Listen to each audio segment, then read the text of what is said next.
Hi! Mahilig ba kayo sa pansit? Eto, paniguradong hindi nyo pa natitikman, teriyaki noodles or teriyaki soba ang lulutuin natin today.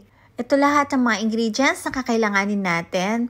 At eto din ang ating teriyaki sauce. Then, umpisahan na natin. Maglagay tayo ng 3/4 cup ng water, 2 tablespoon brown sugar, 1 tablespoon mirin, optional po ito, 2 tablespoon ng soy sauce, and 2 tablespoon ng oyster sauce. Then, mag-add din tayo dito ng 1 tablespoon liquid seasoning para pandagdag linamnam. Mix lang natin to and set aside.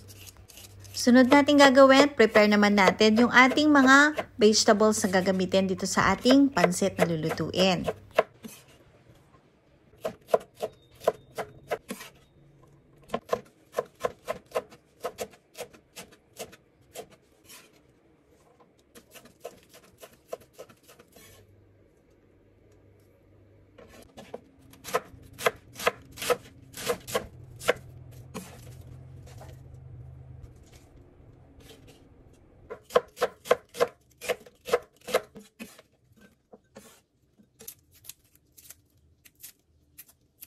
Once na na-prepare na natin yung ating mga ingredients, then start na tayo magluto. Mag-spray lang ako dito ng olive oil. Then una nating ipa-fry yung ating chicken.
Igisa o isote lang natin itong mabuti.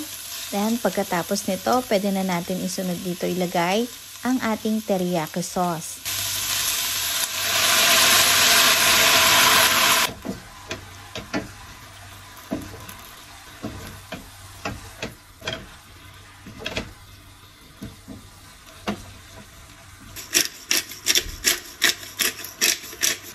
Kapag natikman nyo na yung yakisoba ng Japan, paniguradong magugustuhan nyo din to.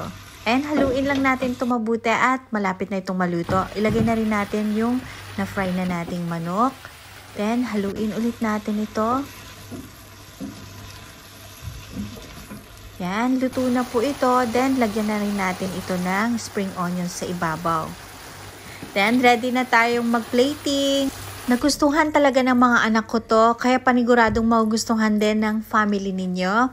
Then, lalo na si Mister, pwede niyang pangbaon or mga pangbento ng ating mga anak sa school. Ayan, tikman na natin. Thank you for watching. Sana nagustuhan niyo tong ating video for today. And syempre, after kong magluto, ayan, maglinis naman na tayo dito sa ating kitchen. At hugasan na rin yung mga pinagkainan. Ayan, thank you for watching. Sana nagustuhan niyo tong ating video for today. See you in my next video. Bye!